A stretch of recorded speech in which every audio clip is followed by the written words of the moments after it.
Assalamualaikum sahabat Kemser, gimana kabarnya? Semoga sehat selalu.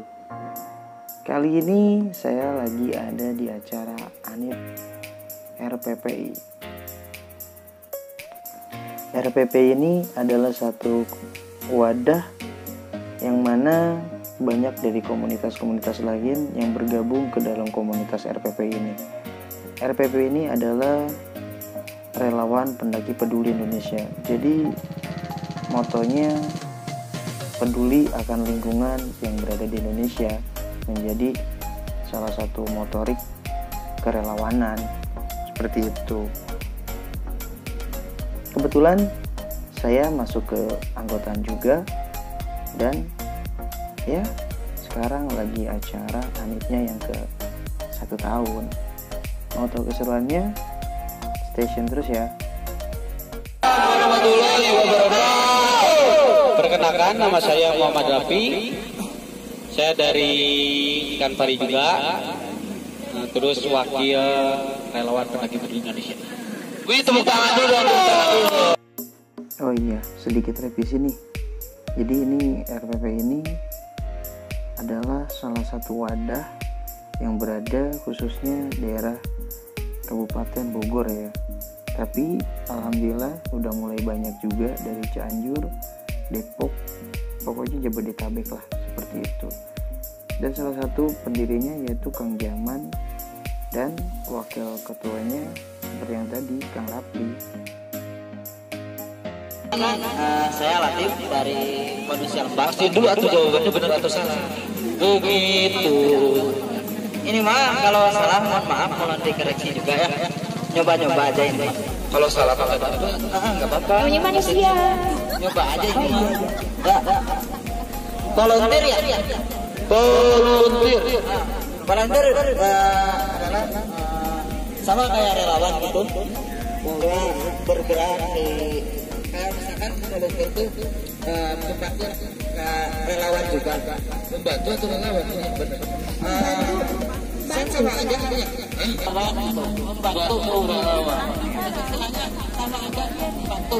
Dari Assalamualaikum warahmatullahi wabarakatuh. Waalaikumsalam. Orang jauh kita, wah gelap tuh. Saya Sukun dari KPG Bogor. Tepuk tangan dulu dong untuk KPG. Dokumentasi mah pasti.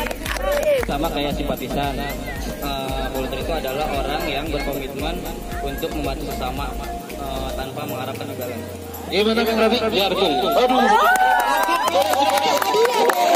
Nah, di sini juga kami membagikan door prize atau sebuah hadiah bagi siapa saja yang bisa menjawab pertanyaan yang sudah disediakan oleh panitia. Namanya kita terus itu kita harus berpikir bagaimana caranya kita keluar dari sebuah masalah. Iya. Untuk itu observasi. Observasi itu kita harus yang namanya melihat dari sekeliling kita, apakah ada jalan keluar dari sebuah hutan tersebut atau tidak.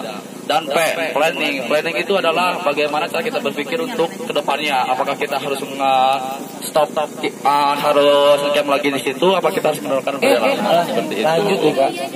Coba kita tes konsentrasinya dulu. Boleh. Konsentrasi maksudnya. Nah, kalau misalkan saya bilang selamat pagi, tepuknya 1 kali. Kalau selamat siang, tepuknya 2 kali. Selamat sore, tepuknya 3 kali. Selamat siang. Selamat sore. Selamat malam. Nah, nanti gimana nih? Kita coba konsep. Selamat siang. Selamat sore. Selamat pagi. Selamat sore. Selamat malam. Benar. Nah, gimana? Seru kan? Ini baru pembukaan aja kan? Jadi ntar bakalan ada acara inti, yaitu yang dihadiri oleh si manusia pohon, yaitu Ayah Nunu. Sambil nunggu Ayah Nunu siap, jadi kita bagi-bagi hadiah dulu, bagi-bagi door prize buat yang bisa menjawab pertanyaan. Jadi Ayah Nunu ini adalah salah satu contoh untuk kita semua pemuda-pemudi di era zaman now ini untuk tetap menjaga dan melestarikan lingkungan, ya salah satunya dengan menanam pohon seperti yang Ayah Nunu ajarkan.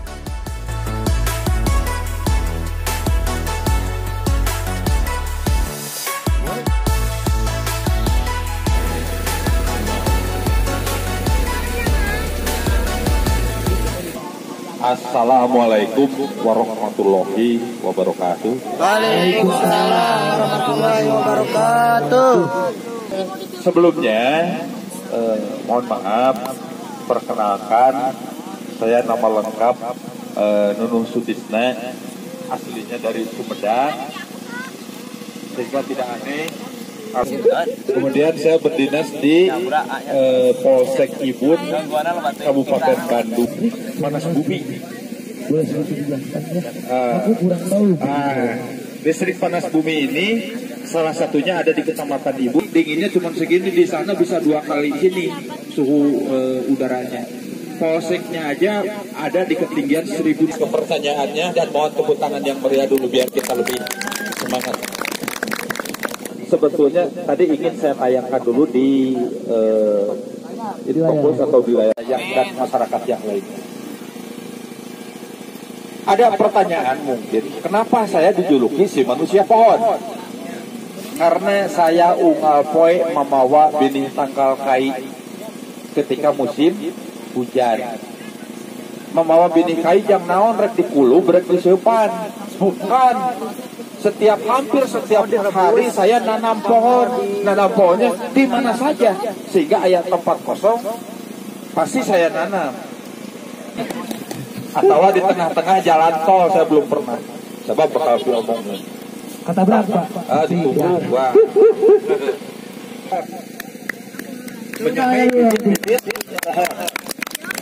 Urusan media sosial saya tidak mau kalah dengan anak muda. Karena apa? Saya bukan untuk pencitraan, saya bukan untuk pujian, saya bukan untuk yang lain-lain. Semata-mata ingin memberikan informasi yang lengkap kepada masyarakat sesuai dengan kondisi zaman sekarang. Ya, dengan media sosial itu saya bersosialisasi kepada masyarakat supaya sekalipun saya tidak pernah datang ke Sumatera, orang bisa membaca atau melihat dari postingan-postingan saya di media. Hidup kita jadi terarah. Dengan teknologi hidup kita jadi mudah. Dengan seni hidup kita jadi indah. Nah, mudah-mudahan saja dengan adanya teknologi melalui media sosial tadi, kita banyak kemudahan dalam hal penyampaian informasi maupun menerima informasi yang jelas. Cuman di dalam hal ini kita harus banyak memilah-milahnya, harus yang sehebat mungkin, selektif mungkin, ya, karena tidak sedikit di media bermanfaat, ya. Padahal saya adalah ahli selingkuh. Saya ahli selingkuh. Tahu selingkuh? Apa tuh? Berarti saya contohnya ini ahli selingkuh. Dan selingkuhnya lain dari pemajikan batur, hampura. Berarti selingkuhnya ada yang baik juga, Pak? Ada, ternyata versi manusia pohon, selingkuh itu adalah selaras dengan lingkungan hidup. Bagus gak? Bagus. Nah, ini ceritanya. Telah nampak kerusakan di darat dan di laut yang dikarenakan oleh tangan-tangan manusia. Tidak diceritakan bahwa kerusakan di alam dunia itu ku tangan-tangan monyet, enggak. Ku tangan-tangan surili, enggak. Tangan orang utan, enggak. Oleh manusia. Padahal menurut Al-Quran itu sendiri bahwa manusia adalah khalifah di muka bumi. Betul, setuju Om? Khalifah di muka. Lanjutkan? Oke. Kerusakan alam. Berdasarkan penelusuran saya dan rekan-rekan, ternyata rusaknya itu sudah mencapai tingkatan yang makin parah. Sampai dengan 70 Kabupaten Bandung banjirnya tidak pernah selesai. Di Karawang, di daerah Karangligar, setiap tahun pasti dilanda banjir. Lanjutkan. Ciliwung membuat banjir untuk daerah Jakarta dan sekitarnya. Itu sebut. Nah, di samping di bawahnya sudah tidak ada resapan air, penyebab utamanya adalah kerusakan hutan di wilayah hulu sungai. dampak daripada kerusakan hutan. Pada usia air masuk ke mesin mobil, air masuk ke mesin motor, kudu turun naon? Turun keranjang. Bukan. Jelema anu rek biasana berjamaah jadi tidak bisa berjamaah dalam masjid. Kemudian air masuk ke dalam rumah, merugikan kepada kita semua. Kemudian pada musim kemarau, rusaknya hutan ini bisa menyebabkan susahnya air. Cung, rekan-rekan yang di lemburna hese cai, pada musim air akan tersedia. Penyebab kerusakan alam banyak. Semoga virus kecintaan terhadap alam bisa menular kepada siapa saja, kapan saja, ya. Yang penting alam yang sudah rusak ini kita perbaiki oleh kita sendiri. Karena di dalam keterangannya alam rusak dikarenakan oleh tangan manusia, maka diomean lagi kudu kujelema, ulah ku orai, perlu digemuk. Setuju? Oke, terima kasih. Saya Manusia Pohon. Wassalamualaikum warahmatullahi wabarakatuh. Waalaikumsalam warahmatullahi wabarakatuh. Selamat ulang tahun. Selamat ulang tahun. Selamat ulang tahun. Selamat ulang tahun kepada RPPI. Semoga ke depannya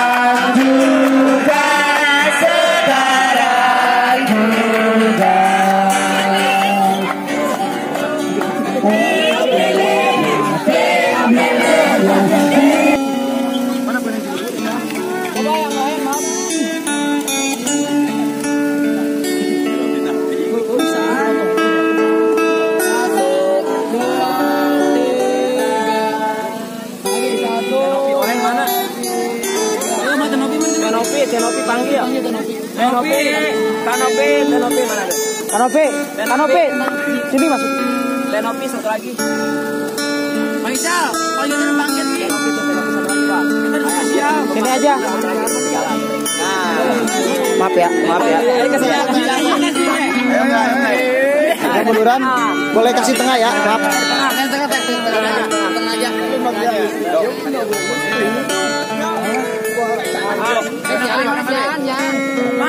Balik.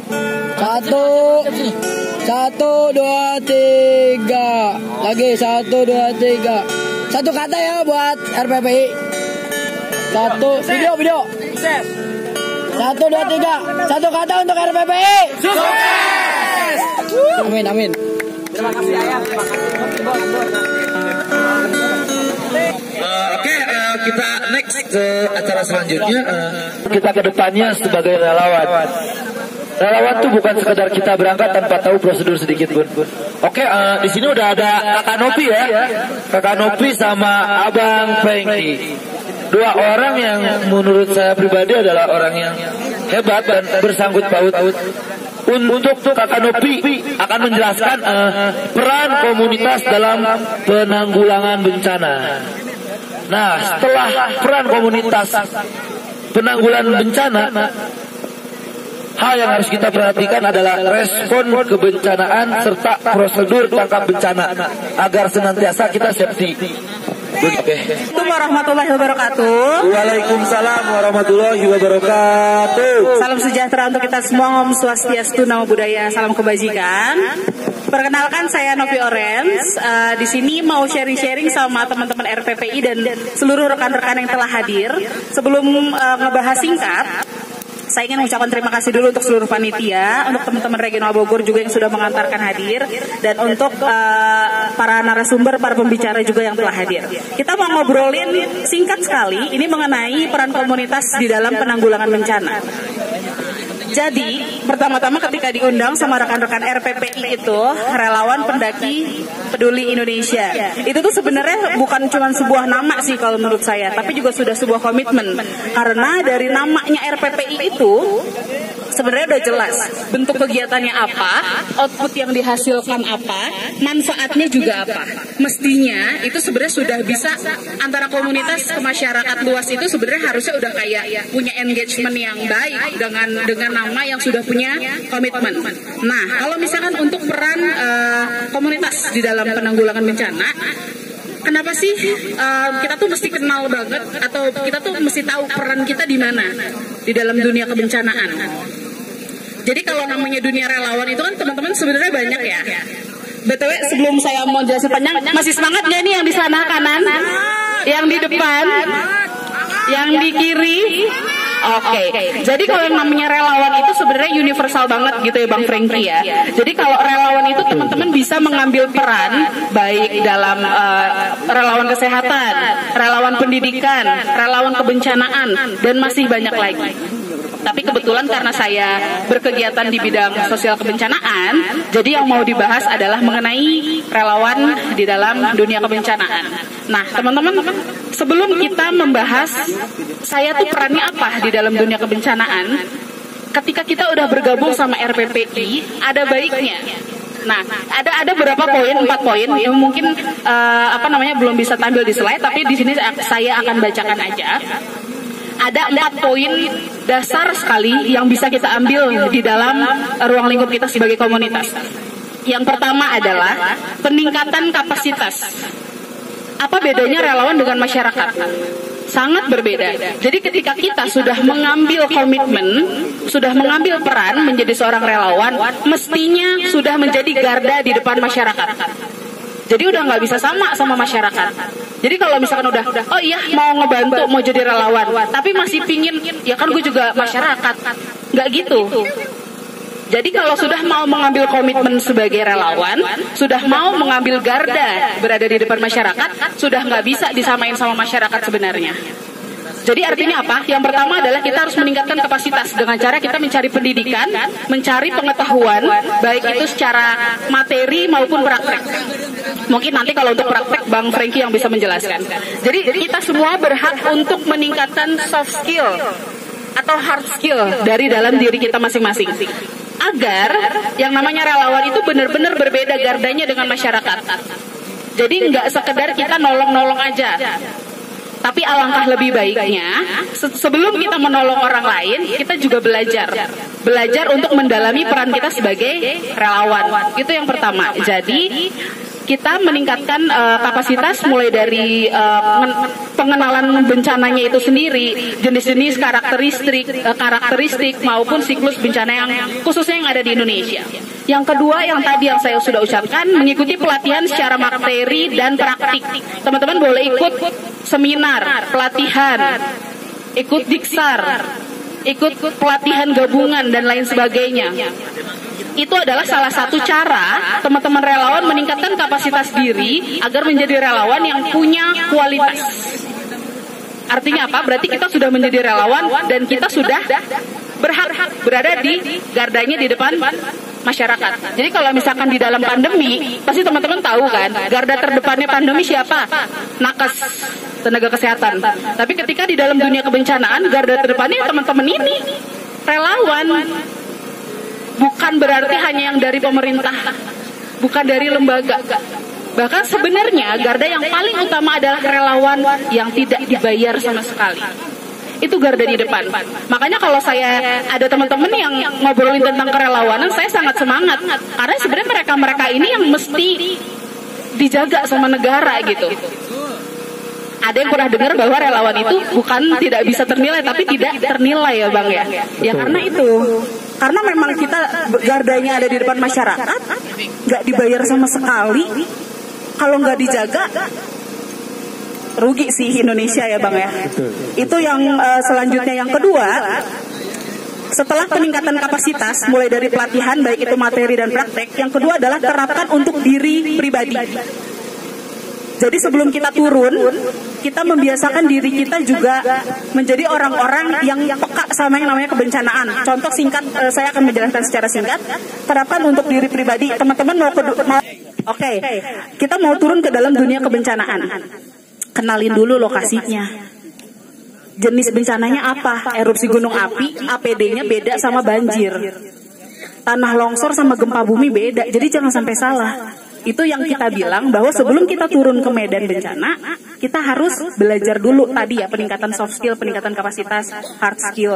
Ketika kita sudah bisa belajar dan untuk menerapkan diri sendiri, ketika kita turun ke medan bencana pasti lebih siap. Ya, mitigasi bencana. Yes, itu. Setelah diterapkan, ini nggak cuman diterapkan ketika kita turun ke medan bencana. Kalau teman-teman mendaki gunung, kita juga mesti awareness itu harus muncul secara naluri yang harus diasah. Kalau nggak diasah sebenarnya memang sulit ya Bang. Jadi kayak, mau naik gunung gede, lihat lokasinya.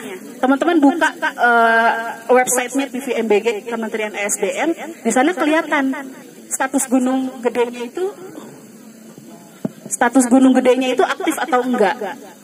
Lihat posko yang teman-teman sambangi, di situ punya risiko bencana apa. Lihat perkiraan cuaca dari BMKG. Jadi sebenarnya pemerintah itu banyak memberikan layanan yang bisa diadopsi atau digunakan sama masyarakat. Betul. Ya, jadi ketika kita mau ke Gunung Gede, status gunung apinya seperti ini, perkiraan cuacanya begini, prepare. Oke, berarti harus benar-benar bawa yang ini nih supaya lebih prepare. Itu contoh kecil kalau kita mau naik gunung. Itu juga bisa diterapkan ketika kita mau turun ke medan bencana. Kenalin karakteristik bencananya, jadi kita tahu persiapan apa yang perlu kita bawa. Setelah diterapkan untuk diri pribadi, terapkan di lingkungan rumah dan keluarga. Ini sangat penting sebelum teman-teman terjun ke masyarakat. Jadi sebenarnya ketika kita punya ilmu sedikit aja, apalagi yang tadi saya singgung mengenai dunia kebencanaan, terapin di dalam lingkungan rumah, lingkungan kecil dulu. Jangan sampai teman-teman keluar nolongin jauh-jauh di medan bencananya, di lokasinya jauh-jauh, tapi di keluarga belum ada upaya kesiapsiagaan. Hal kecilnya teman-teman di rumah jangan lupa siapin tas siaga bencana, boleh googling nanti apa isinya tas siaga bencana, boleh googling. Lalu aware nih, pakai aplikasi yang namanya Inaris Personal. Teman-teman bisa ngecek keberadaan rumah teman-teman itu risiko bencananya apa. Supaya kita bisa mempersiapkan upaya kesiapsiagaannya di rumah itu cocok. Misal, jangan sampai nyiapin tas siaga bencana, tapi rumahnya resikonya gunung api, tapi nyiapin tas siaga bencananya sekedarnya aja. Atau rumahnya rawan banjir, tapi nyiapin tas siaga bencananya nggak waterproof. Gitu. Jadi nanti teman-teman boleh googling lebih jelas ya. Setelah diupayakan kepada lingkungan rumah. Jadi kita juga ngomong sama keluarga. Pak, kalau misalkan kita keluar lagi ada tugas kebencanaan di rumah, jangan lupa juga siap-siaga. Apalagi perakiraan cuaca saat ini sudah terlihat akan musim hujan atau lagi musim kering, musim kemarau dan lain sebagainya. Musim penghujan. Ya, jadi di rumah itu bisa bersiap-siap. Antisipasi. Lihat rumahnya risiko bencananya apa dan mulai ngasih awareness sama keluarga. Setelah keluarga, yang terakhir baru kita semua bisa menerapkan itu kepada lingkungan komunitas, kelompok, dan juga masyarakat, Bang. Betul. Jadi semua ilmu yang tadi dasar-dasar itu, aplikasinya ke masyarakat, ke Indonesia, atau ke dunia gitu ya. Jadi lebih dari diri pribadi, rumah, baru lebih luas kepada masyarakat. Mungkin itu 4 poin yang bisa kita kita pegang dalam ilmu-ilmu dasar kerelawanan, khususnya dalam dunia komunitas.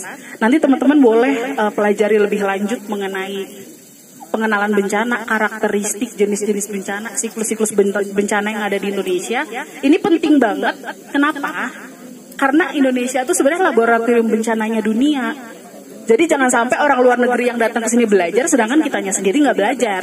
Itu sangat disayangkan banget gitu. Iya, makanya kalau misalkan di kantor kebetulan ada Pusdiklat BNPB, itu yang datang nggak cuma dari Indonesia aja gitu, tapi dari luar negeri juga banyak yang belajar.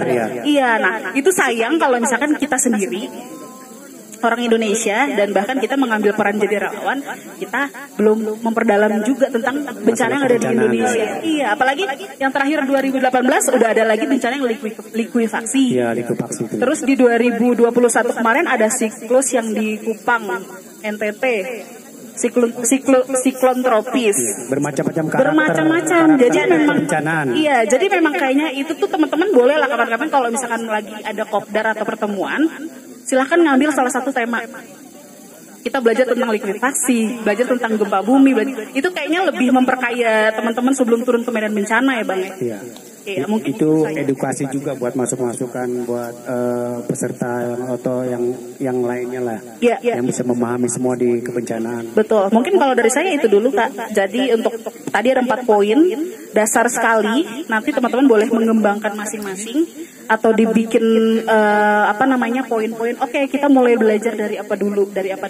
Selagi belum ada bencana kita bisa belajar gitu ya Bang. Ya. Dari hal kecil ya mungkin. Ya, dari hal kecil. Intinya mitigasi bencana. Oh iya. Ya. Itu yang harus diprioritaskan dulu, jadi biar dalam artian kita harus pemetaan wilayah ya kan, yang rawan bencana kan karakternya beda-beda ya. Oh iya, lupa, ini ada tamu atau narasumber kita untuk sharing edukasi tentang penanggulangan bencana. Ia adalah Kanopi Orange, langsung dari BNPB, dan Bang Prengki dari TNGGP atau Taman Nasional Gunung Gede Pangrango. Dan gimana tuh ilmu yang sudah dibagikan oleh Kanopi dan Bang Prengki? Seru ya, jadi tambah ilmu, tambah pengetahuan juga gitu teman-teman.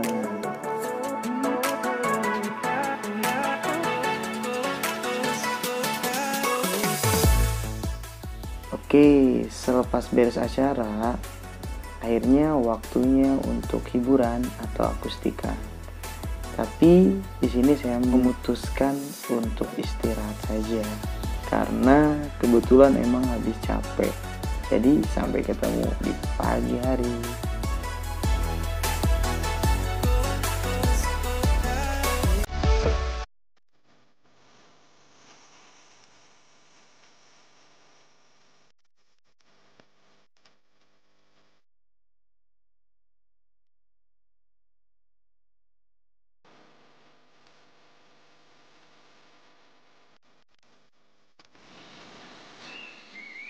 Oke, selamat pagi.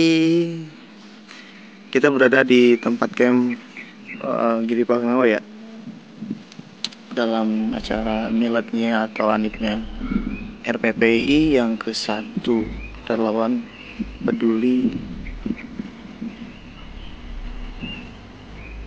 Indonesia ya, Relawan Pendaki Peduli Indonesia maksudnya gitu.